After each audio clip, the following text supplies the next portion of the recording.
Hello, അമ്മ മനസ്സിൻ്റെ പുതിയൊരു എപ്പിസോഡിലേക്ക് എല്ലാവർക്കും സ്വാഗതം. ചാനൽ ആദ്യമായിട്ട് കാണുന്നവരാണെങ്കിൽ ഒന്ന് സബ്സ്ക്രൈബ് ചെയ്തിട്ട് ലൈക്ക് ചെയ്യണേ.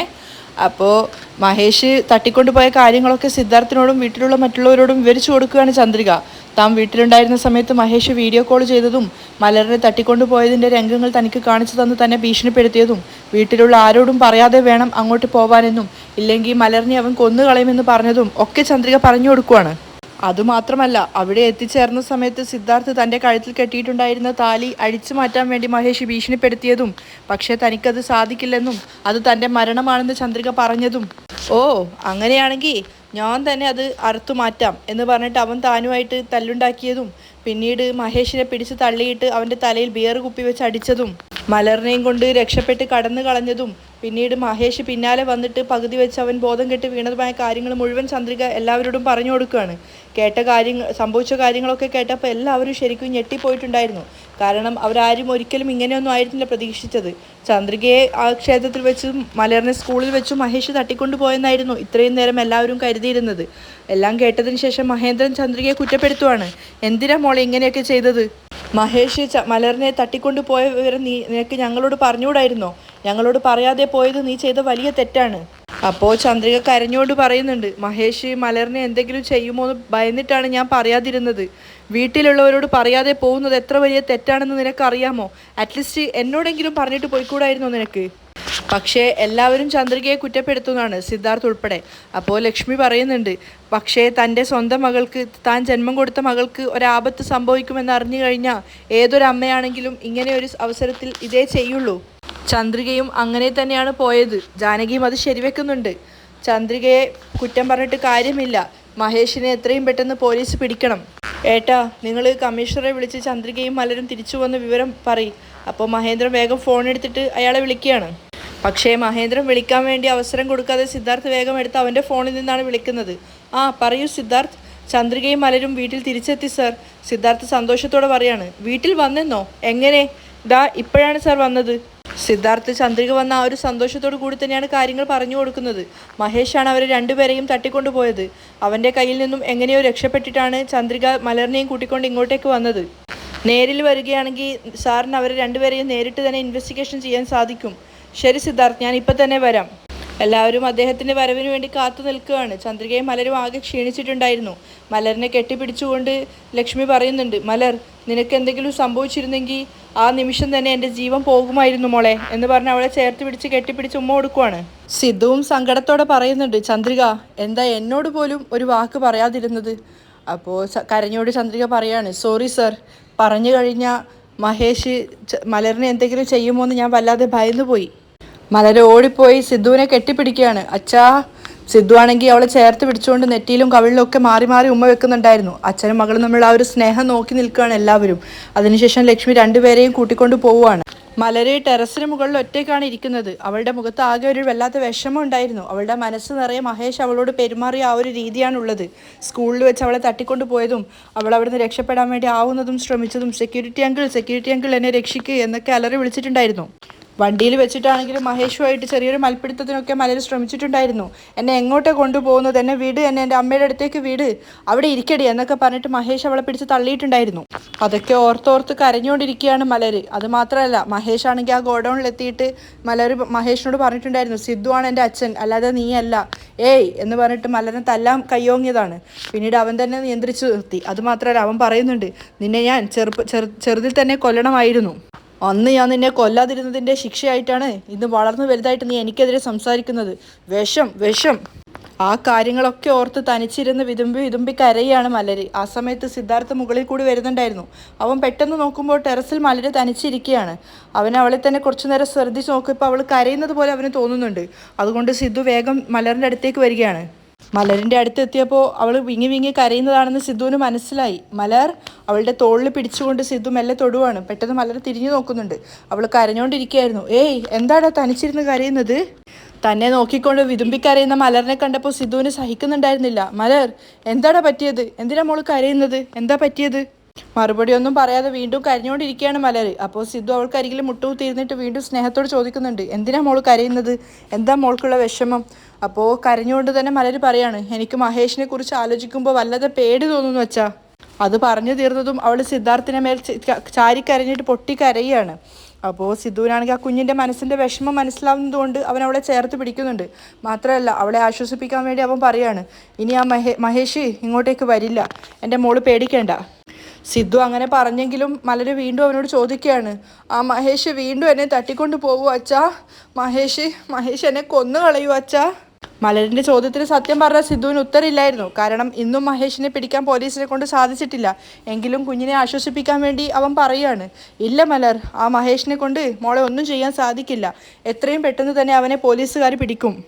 ധൈര്യമായിട്ടിരിക്കുക, എപ്പോഴും അച്ഛൻ മോളുടെ കൂടെ തന്നെ കാണും. ഇതുപോലെ തനിച്ചിരുന്നിട്ട് സംഭവിച്ച കാര്യങ്ങൾ ആലോചിച്ചിട്ട് കരയരുത് കേട്ടോ. എനിക്ക് വല്ലാത്ത പേടിയാവുന്നു അച്ഛാ, എന്നെ അമ്മയും തനിച്ച് വിട്ടിട്ട് അച്ഛൻ എങ്ങോട്ട് പോവരുത്, എപ്പോഴും ഞങ്ങളുടെ കൂടെ തന്നെ നിൽക്കച്ചാ. മഹേഷ് തട്ടിക്കൊണ്ടു പോയത് മലരിൻ്റെ മനസ്സിനെ വല്ലാതെ സ്വാധീനിച്ചിട്ടുണ്ടെന്നും അതവളെ വല്ലാതെ പേടിപ്പെടുത്തുന്നുണ്ടെന്നും സിദ്ധുവിന് മനസ്സിലായി. അവളെ കെട്ടിപ്പിടിക്കുകയാണ്. അപ്പോൾ മലറിനോട് അവൻ ധൈര്യം കൊടുത്തുകൊണ്ട് പറയുന്നുണ്ട്, അച്ഛൻ എപ്പോഴും മോളുടെയും അമ്മയുടെയും കൂടെ തന്നെ കാണും, ഇതാലോചിച്ചിട്ട് ഇനി കരയരുത്, താഴേക്ക് പോവാം എന്ന് പറഞ്ഞിട്ട് മലറിനെ അവൻ എടുക്കുകയാണ്. മലരിനെയും കൂട്ടിക്കൊണ്ട് സിദ്ധാർത്ഥ് താഴെ പോകുമ്പോൾ അതേ അവസ്ഥയിൽ തന്നെയാണ് ചന്ദ്രികയും ഉണ്ടായിരുന്നത്. അവൾ ബെഡിൽ ഇരുന്നു കൊണ്ട് സംഭവിച്ച കാര്യങ്ങൾ തന്നെ ആലോചിച്ച് കരഞ്ഞുകൊണ്ടിരിക്കുകയാണ്. മഹേഷ് തന്നെ ഫോൺ ചെയ്തതും മലറിനെ കാണിച്ചു കൊടുത്തുകൊണ്ട് ഭീഷണിപ്പെടുത്തിയതും ഇങ്ങനെയുള്ള സെൻറ്റിമെൻറ്റ്സ് ഡയലോഗുകൾ പറയരുതെന്നും അതുപോലെ തന്നെ മഹേഷ് വിളിച്ചെടുത്തേക്ക് തനിച്ച് പോകണമെന്ന് പറഞ്ഞതൊക്കെ കാര്യങ്ങൾ തന്നെയാണ് ചന്ദ്രികയും ചിന്തിച്ചുകൊണ്ടിരിക്കുന്നത്. ഇല്ലെങ്കിൽ ജീവിതകാലത്ത് നീ ഇനി മലറിനെ കാണാൻ പോകുന്നില്ല എന്ന് പറഞ്ഞതുകൊണ്ട് മാത്രമായിരുന്നു ചന്ദ്രിക അങ്ങോട്ടേക്ക് പോയിട്ടുണ്ടായിരുന്നത്.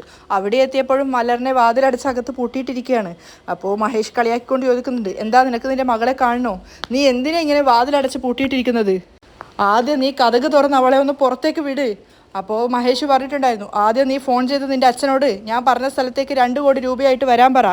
അവസാനം സിദ്ധു തൻ്റെ കഴുത്തിൽ കെട്ടിയ താലി അഴിച്ചു മാറ്റാൻ ശ്രമിച്ച മഹേഷിൻ്റെ തലയ്ക്ക് ബിയർ കുപ്പി വെച്ചടിച്ച് അവിടെ നിന്നും മലറിനെയും കൊണ്ട് രക്ഷപ്പെടുമ്പോഴും മഹേഷ് തനിക്കും തൻ്റെ മകൾക്കും പിന്നാലെയുണ്ടെന്ന് മനസ്സിലാക്കിയതും അവിടെ പകുതിക്ക് വെച്ചിട്ട് മഹേഷ് ബോധം കെട്ട് വീണതൊക്കെ ചന്ദ്രികയുടെ മനസ്സിലേക്ക് വന്നുകൊണ്ടേയിരിക്കുകയാണ്. അവൾക്ക് ചെറുതായിട്ടൊരു പേടി തോന്നുന്നുണ്ടായിരുന്നു, മഹേഷിന് ഇനി എന്തെങ്കിലും സംഭവിച്ചു കാണുമോ എന്നാലോചിച്ചിട്ട്. സംഭവിച്ച കാര്യങ്ങൾ ചിന്തിച്ച് കരഞ്ഞുകൊണ്ടിരിക്കുന്ന ചന്ദ്രികയുടെ അടുത്തേക്കാണ് സിദ്ധാർത്ഥ് മലറിനെയും കൊണ്ടുവരുന്നത്. അവരെ രണ്ടുപേരെയും കണ്ടപ്പോഴേക്കും ചന്ദ്രിക വേഗം കണ്ണുനീര് തുറക്കുവാണ്. മലറിനെ കൂട്ടിക്കൊണ്ട് വന്ന് ചന്ദ്രികയുടെ അടുത്തിരുത്തിയിട്ട് സിദ്ധു പറയുന്നുണ്ട്, ചന്ദ്രിക, ഇനി കുറച്ചു കാലത്തേക്ക് മലരിനെ തനിച്ച് എങ്ങോട്ടേക്കും വിടരുത്. മഹേഷ് അവളെ തട്ടിക്കൊണ്ടുപോയതുകൊണ്ട് അവൾ വല്ലാതെ ഭയന്നു പോയിട്ടാണുള്ളത്. എപ്പോഴും അവളുടെ കൂടെ തന്നെ ഉണ്ടാവണം, അവളെ തനിച്ചാക്കരുത്. അപ്പോൾ മലറിനെ ചേർത്ത് പിടിച്ചുകൊണ്ട് ചന്ദ്രിക പറയുന്നുണ്ട്, ഇവള് നിഷ്കളങ്കയായ ഒരു ചെറിയ കുഞ്ഞാണ് സാർ. ഇവളേക്കാൾ എത്രയോ മുതിർന്ന എനിക്ക് തന്നെ മഹേഷിൻ്റെ ഈ ഒരു പെരുമാറ്റം മനസ്സിൽ നിന്നും മറക്കാൻ സാധിക്കുന്നില്ല. ഈ ഒരു കഷ്ടകാലമായൊരു അവസ്ഥയിൽ നിന്നും മുന്നോട്ടേക്ക് വരാൻ സാധിക്കുന്നില്ല. അപ്പോൾ പിന്നെ ചെറിയ കുഞ്ഞായി ഇവൾ എങ്ങനെയാണ് സാർ ഇതിൽ നിന്നും പുറത്തേക്ക് കടക്കുക?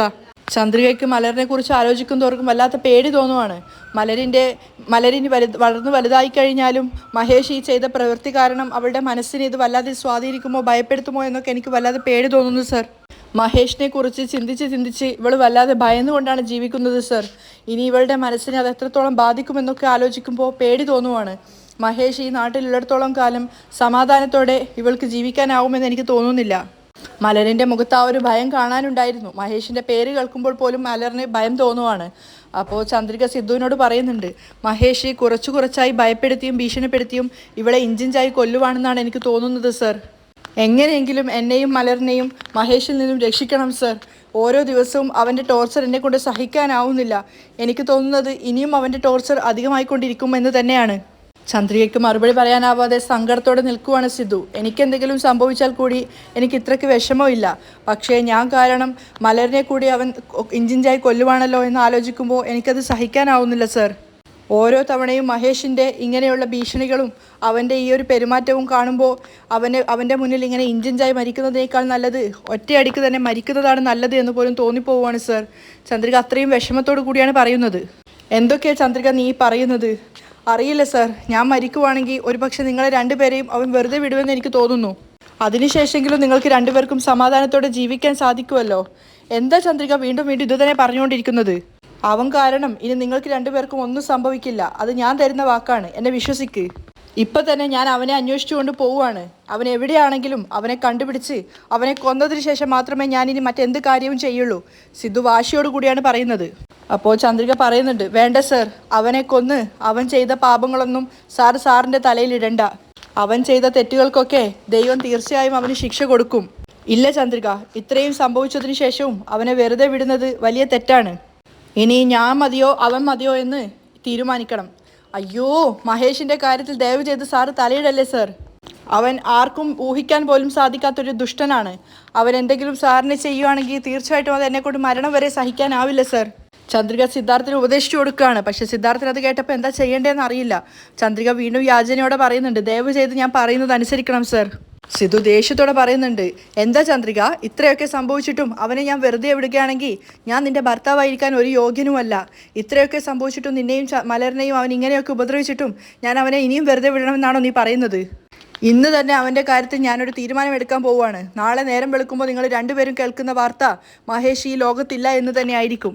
തീർച്ചയായിട്ടും അതിനു വേണ്ടിയാണ് ഇനി എൻ്റെ അടുത്ത നീക്കം എന്ന് പറഞ്ഞിട്ടുണ്ട് സിദ്ധാർത്ഥ് പുറത്തേക്ക് ഇറങ്ങാൻ പോകുന്നത്. അപ്പോഴേക്കും ചന്ദ്രികയും മലരും അവനെ തടയുവാണ്. സിധു സർ പോവല്ലേ സർ എന്ന് പറഞ്ഞിട്ട് അവൻ്റെ കൈകൾ പിടിച്ചു വെക്കുകയാണ്. എന്താ ചന്ദ്രിക, ദൈവം അവൻ ചെയ്തതിനുള്ള ശിക്ഷ അവന് കൊടുത്തോളും സർ. ദയവ് ചെയ്ത് സാർ ഈ ഒരു കാര്യത്തിൽ ഇടപെടരുത്.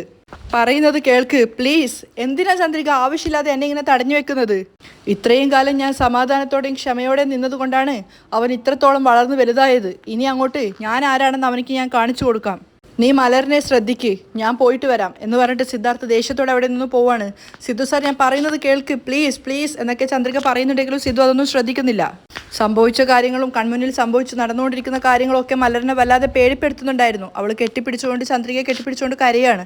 ചന്ദ്രികയാണെങ്കിൽ വല്ലാതെ പേടിയോടെ നിൽക്കുകയാണ്. അയ്യോ, സിധു സാർ മഹേഷിനെ അന്വേഷിച്ച് പോയിരിക്കുകയാണ്, ഇനി എന്താ സംഭവിക്കാന്ന് അറിയില്ലല്ലോ. ചന്ദ്രികയ്ക്ക് വല്ലാത്ത ഭയം തോന്നുന്നുണ്ടായിരുന്നു. ആ സമയത്ത് ചന്ദ്രികയും മലറിനെയും കൊണ്ടുപോയി ആ ഒരു ഗോഡൌണിന് മുന്നിൽ എത്തി നിൽക്കുകയാണ് മേഘ. അവളാണെങ്കിൽ ചുറ്റിലും നോക്കിക്കൊണ്ട് ഇങ്ങനെ മഹേഷിൻ്റെ ഫോണിലേക്ക് വിളിക്കുകയാണ്. പക്ഷേ 1-2 തവണ റിങ് അടിച്ചിട്ടും അവൻ എടുക്കുന്നുണ്ടായിരുന്നില്ല. ഇതെന്താ എന്നോട് വരാൻ പറഞ്ഞിട്ട് അവൻ ഫോൺ എടുക്കാത്തത്? മേഘ സ്വയം സംസാരിക്കുകയാണ്. ശരി, അകത്ത് പോയി നോക്കാം എന്ന് പറഞ്ഞിട്ട് മേഘ അകത്തേക്ക് ഒരുപാട് ദൂരം നടന്നു. പക്ഷേ അവിടെയൊക്കെ വല്ലാത്ത നിശബ്ദമായിരുന്നു. അപ്പോൾ ഒരുപാട് നടന്നപ്പോൾ അവൾക്ക് തന്നെ തോന്നുകയാണ്, ഇത്രയും നിശബ്ദതയുണ്ടെങ്കിൽ അകത്തൊന്നും ആരും ഉണ്ടെന്ന് തോന്നുന്നില്ലല്ലോ. ഇനി ഒരു പക്ഷേ മഹേഷ് ഇവിടെ ആയിരിക്കില്ലേ പറഞ്ഞിട്ടുണ്ടാവുക. മേഘ ഗോഡൌണിന് അകത്ത് കയറി അവിടെ മൊത്തം വീക്ഷിക്കുകയാണ്. പക്ഷെ അവിടെയൊന്നും ഒരാളുള്ളതിൻ്റെ ഒരു ലക്ഷണവും ഇല്ല. അപ്പോൾ അവൾ പുറത്തേക്ക് ഇറങ്ങി വന്നിട്ട് ഇങ്ങനെ സ്വയം ചിന്തിക്കുന്നുണ്ട്, ഇനി ഒരു പക്ഷേ മഹേഷ് ഇവിടെ നിന്ന് ചന്ദ്രികയും മലറിനെയും മറ്റെങ്ങോട്ടെങ്കിലും മാറ്റി കാണുമോ? പക്ഷേ മേഘ നിൽക്കുന്നതിൻ്റെ തൊട്ടടുത്തായിട്ട് മഹേഷ് അവിടെ തറയിൽ വീണ് കിടക്കുന്നുണ്ടായിരുന്നു. പക്ഷെ അത് മേഘ കണ്ടിട്ടുണ്ടായിരുന്നില്ല. അങ്ങനെ കുറച്ചു നേരം കൂടി അവിടെ നിന്നിട്ട് എന്തൊക്കെയോ ചിന്തിച്ചിട്ട് മേഘ പോവാൻ തയ്യാറായി നിന്നപ്പോഴാണ് പെട്ടെന്ന് മഹേഷിനെ അവളുടെ കണ്ണിൽ പെടുന്നത്. മഹേഷ് അങ്ങനെ ബോധമില്ലാതെ അവിടെ കിടക്കുന്നത് കണ്ടപ്പോൾ തന്നെ മേഘ വല്ലാതെ ഞെട്ടിപ്പോയിട്ടുണ്ടായിരുന്നു. അയ്യോ, മഹേഷ് അല്ലേ അവിടെ ബോധമില്ലാതെ കിടക്കുന്നത്? അവൾ വേഗം തന്നെ ഓടിപ്പോയിട്ട് മഹേഷിനെ തട്ടി വിളിക്കുകയാണ്, മഹേഷ് മഹേഷ് മഹേഷ് എഴുന്നേക്ക്. പക്ഷെ അവന് തീരെ ബോധം ഉണ്ടായിരുന്നില്ല. മേഘയ്ക്ക് വല്ലാത്ത പേടിയാവുകയാണ്.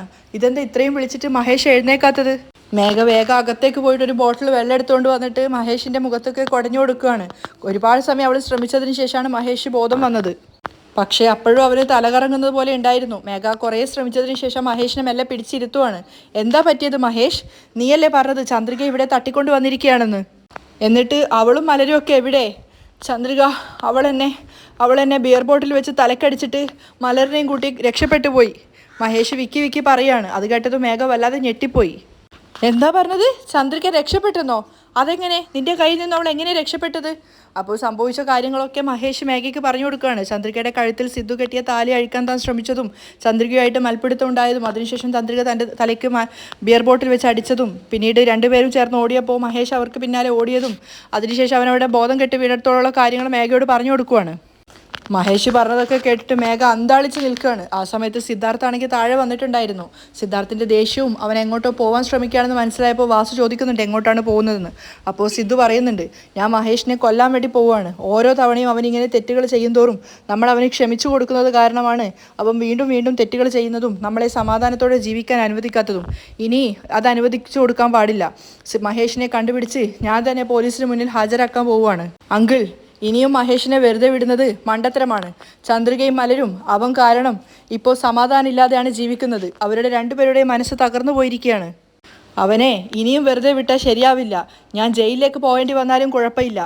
മഹേഷിനെ കണ്ടുപിടിച്ച് അവനെ കൊന്നു കളഞ്ഞാലേ ഇനി എനിക്ക് സമാധാനം ഉണ്ടാവുള്ളൂ. സിദ്ധു പറഞ്ഞത് കേട്ട് ജാനകി ഉൾപ്പെടെ എല്ലാവരും ഞെട്ടിത്തെറിച്ച് നിൽക്കുകയാണ്. അപ്പോഴേ ചന്ദ്രികയ്ക്കും മലറിനും സമാധാനത്തോടെ ജീവിക്കാൻ സാധിക്കുള്ളൂ.